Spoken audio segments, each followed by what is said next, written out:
Give me a chance to prove to you that this video is not as pretentious as the title sounds. Living in Los Angeles, trying to build your creative career, of course you're going to run into problems with comparison, jealousy, envy, whatever you want to call it. I forget which one of those two is seen as the worst one.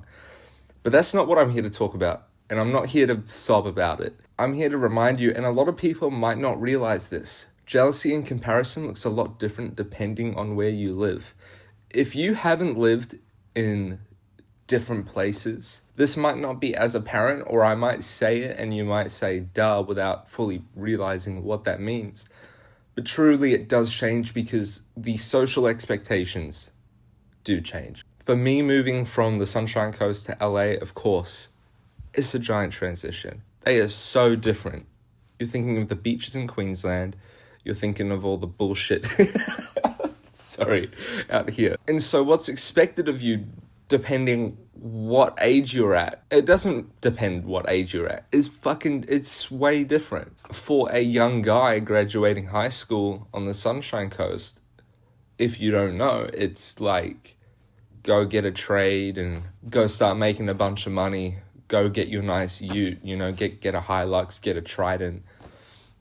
Even though people talk shit about Tridents, it's like you can't own it, fucking anything, and get to making money. And then maybe, by the time you're 30, you should have around about 2 kids and be buying a house if you don't already. And I think Australia and New Zealand as well has this kind of cultural disease of high expectation more heavily baked into the culture. A lot of that is, Tall Poppy is a part of it, but there's just a higher level of conformity expected of you in those countries compared to the US, and more so definitely a city like LA. And I know this because I lived in Auckland, where you're, meant to play your sport, your extracurricular activities, and then you're meant to go and get a really good degree and probably become a doctor or a lawyer or a accountant, something like that. And for a guy living in the middle of the city when I was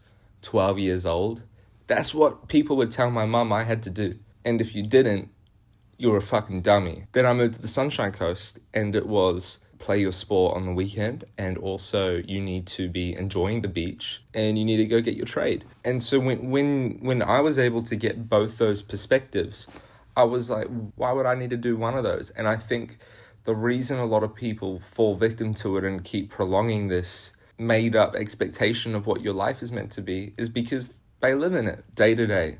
That's it. Now, moving to LA, you'll quickly realize that those expectations do not fucking exist. I saw a reel last night, and it was about most people by their 30s having a family, and then in LA, people are still going out fucking around on a Wednesday night, and it's so true. It's so true. Because I'm 22, right? And you need to be 21 to get into the club. So I'm lucky. I basically got to go to the clubs when I was 18 in Australia, move here, and then be like the young age in the club again. And I'll be, if I'm friends with the artist DJing, I'll be like with them, with the crew. And I'm like, I think I'm around people my age, but you talk to them and they're in their 30s and you're like, holy fuck, do you not have work? And I guess you could say the same to me. In Australia, by the time you're 22, you're definitely meant to be fucking going to work early in the morning.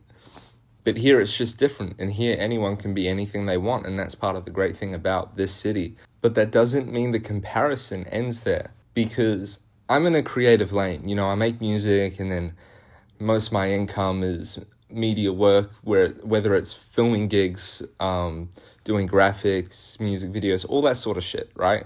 So my goal is to build a kind of multifaceted creative career for myself. I don't just want to be an artist or a producer or a video director or a graphic designer. I want to be all those things at once. And while there is no blueprint for it, I'll still find myself comparing myself to people who are dead set down one lane and looking at them, and I'll look at the artist and go, fuck. Or I'll look at Cole Bennett, the video director, and when he was 22, he was fucking crushing it. He was fucking crushing it for Juice WRLD, I'm pretty sure. And I look at that and I'm like, fuck. But it's important to remind yourself, whose fucking timeline are we on? Are we on our own timeline? Are we on society's timeline? Are we on the timeline of the people we look up to?